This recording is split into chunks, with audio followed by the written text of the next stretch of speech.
नमस्कार। आप किसी भी एग्ज़ाम की तैयारी कर रहे हो तो भूगोल की अच्छी तैयारी बहुत ज़्यादा ज़रूरी है। और भूगोल की तैयारी के लिए ज़रूरी है दोस्तों कि मैप पर आप विशेष ध्यान दें। और मैप पर ध्यान देने के बहुत सारे फ़ायदे होंगे। फ़ायदे ना केवल आप भूगोल के सवाल सही करेंगे, जैसे कि आप भारत का भूगोल पढ़ रहे हैं ना, भारत के भूगोल के मैप के अंदर आपने देखा भारत के प्रमुख पर्यटन स्थल देखे, ठीक, आपके दिमाग में हो गया सारा का सारा के कौन से महत्वपूर्ण पर्यटन स्थल कहाँ पे हैं। अब इतिहास में भी सवाल पूछे जाते हैं कि ये जगह कहाँ पे है, जैसे कि आपने मान लो देखा वेलूर। अब जब आपने भारत का भूगोल का मैप देखा बिल्कुल, तो आपको पता चल गया वेलूर कहाँ पर है। तो इस तरीके से भारत के महत्वपूर्ण जो पर्यटन स्थल के 4 या 5 सवाल पूछे जाते हैं, लगभग हर एग्जाम पूछे जाते हैं कहाँ पे है, या कभी पूछ लिया विश्व धरोहर सूची का ये स्थान कहाँ पर है। तो इस तरीके के जो सवाल पूछे जाते हैं, या कभी कोई इंस्टीट्यूट पूछ लिया कहाँ पर है।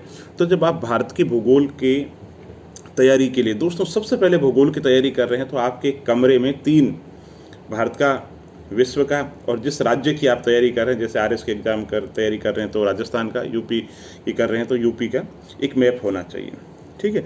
और मैप को देखें कैसे, रोज 15 से 20 मिनट का समय निकालें आप। जैसे कि मान लो विश्व का मैप है ना, तो विश्व के मैप में कुछ मत देखो, सबसे पहले आप एक एक शुरुआत करो कि साहब एशिया कहाँ पर है, ठीक साहब एशिया।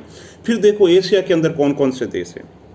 फिर जैसे मान लो आपने देखा अफ्रीका, तो अफ्रीका के अंदर कौन कौन से देश है। बेसिक चीज़ों से शुरुआत कीजिए ताकि पता तो चले। सबसे पहले तो पहला काम आप ये देखो कि दुनिया में कितने देश हैं, है ना, और उन देश की लोकेशन कहाँ पे है, ये देख लिया आपने।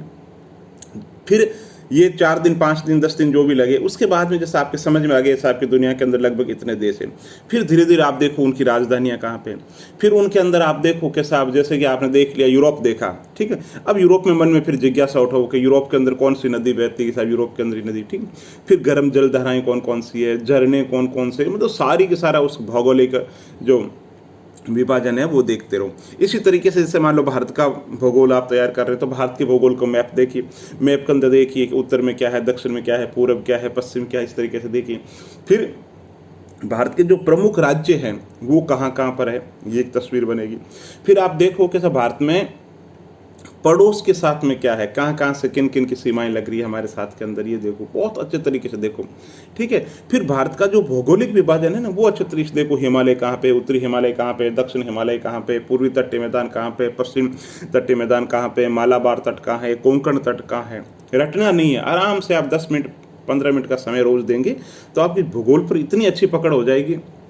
इसी तरीके से जैसे मान लो सबसे पहले तो आपको क्या करना चाहिए, मैंने बताया 3 बेसिक मैप लेकर के आने, और फिर कभी समय मिले तो आप अलग अलग एक 20-30 मैप, खाली मैप लेके आ जाइए, जिसमें आप खुद भरें कि जैसे आपने पढ़ा कि भारत के अंदर इस्पात उद्योग कहाँ पे, भारत में सूती वस्त्र उद्योग कहाँ, तो आप छोटा जो मैप है उस मैप के अंदर भरिए कि साहब राउरकेला यहाँ पर है, भिलाई यहाँ पर है, इस तरीके से तैयार कीजिए। इसी तरीके से मान लो मानसून है, तो मानसून कहाँ से आ रहा है, कहाँ कहाँ से गुजर रहा है, मैप से भरिए।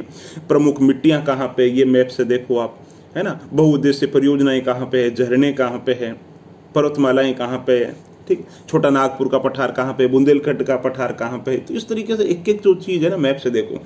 फिर आपको थ्योरी पढ़ने की जरूरत ही नहीं पड़ेगी।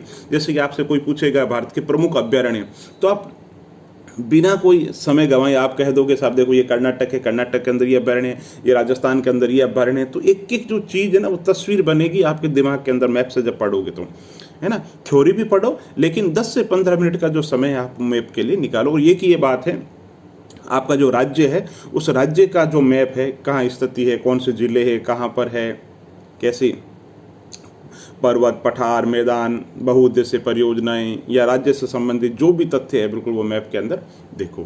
अब आप कहोगे मैप कौन सा है, तो मैप बहुत प्रतिष्ठित जो प्रकाशक है वो मैप है, आप बाजार में ले सकते हैं, बहुत सस्ता सा आता है।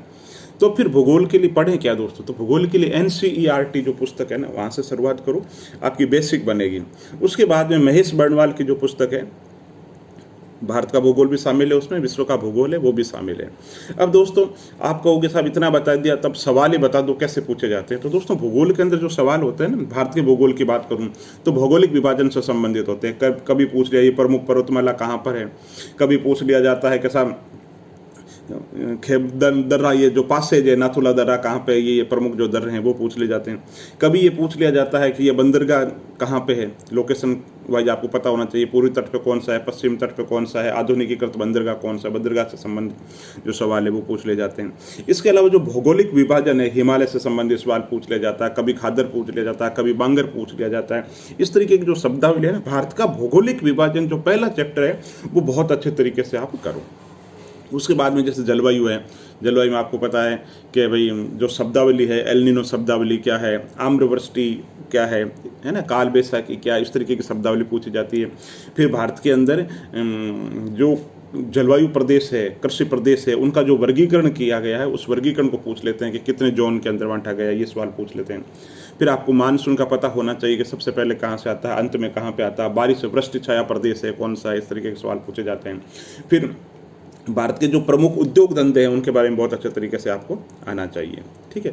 और ऊर्जा की बात करें तो तापीय ऊर्जा की क्या कैपेसिटी है, सौर ऊर्जा की क्या है, पवन ऊर्जा की कैपेसिटी कहाँ है, कहाँ पे ज़्यादा है, जैसे कि पवन ऊर्जा संभावनाशील ज़्यादा कहाँ है, प्रथम कौन है, तो इस तरीके के सवाल पूछे जाते हैं, ठीक। और विश्व के भूगोल की अगर बात करें तो ब्रह्मांड से संबंधित सवाल बहुत ज़्यादा पूछे जाते हैं, जैसे ग्रह क्या है, उपग्रह क्या है, पूछल तारा क्या है, एस्टेरॉइड क्या है ना, सबसे दूर नज़दीक, इस तरीके के, ठीक है। और इससे संबंधित जैसे मान लो ब्लैक होल, इस तरीके के जो सवाल हैं वो पूछे जाते हैं। सवाल बेसिक होते हैं लेकिन थोड़ी थोड़ी आपको समझ होनी चाहिए। इसी तरीके से अगर बात करें तो अक्षांश और देशांतर की बहुत अच्छे तरीके से समझ होनी चाहिए। और स्थल मंडल, जल मंडल और वायुमंडल, तो स्थल मंडल के अंदर क्या है मान लो ना, संरचना कैसी है, जल मंडल के अंदर क्या है, प्रशांत महासागरों के बारे में अच्छे तरीके से पता होना चाहिए। और महासागरों का जो गर्त है, जैसे प्रशांत महासागर का सबसे गहरा गर्त कौन सा, इस तरीके के जो पता, किस तरीके की आकृति है इस महासागर की, ये चीज़ें भी पूछी जाती है। इसके अलावा महाद्वीपों के बारे में बेसिक जो जानकारी वो आपको होनी चाहिए। और वायुमंडल की बात करें तो वायुमंडल की जो प्रमुख गैसें हैं वो अच्छे तरीके से पता होना चाहिए, उनका घटता और बढ़ता जो क्रम है वो पूछ लिया जाता है। वायुमंडल की जो विभिन्न परतें हैं, सौरमंडल, समताप मंडल, ओजोन मंडल, उससे संबंधित जो सवाल हैं वो भी पूछे जाते हैं, ठीक है। इसके अलावा जो भूकंप हो गया, ज्वालामुखी हो गया, ठीक है, जल धाराएं पूछ ली जाती है, हवाएं पूछ ली जाती है कि ठंडी हवा है, गर्म हवा है, इस तरीके से। तो स्थल मंडल, जल मंडल, वायुमंडल की जो बेसिक जानकारी है वो अच्छे तरीके से आपको आनी चाहिए। बहुत बहुत धन्यवाद। अगर वीडियो अच्छा लगता है तो आप इसे लाइक कर सकते हैं, चैनल पर नए हैं तो चैनल को सब्सक्राइब कर सकते हैं। बहुत बहुत धन्यवाद दोस्तों।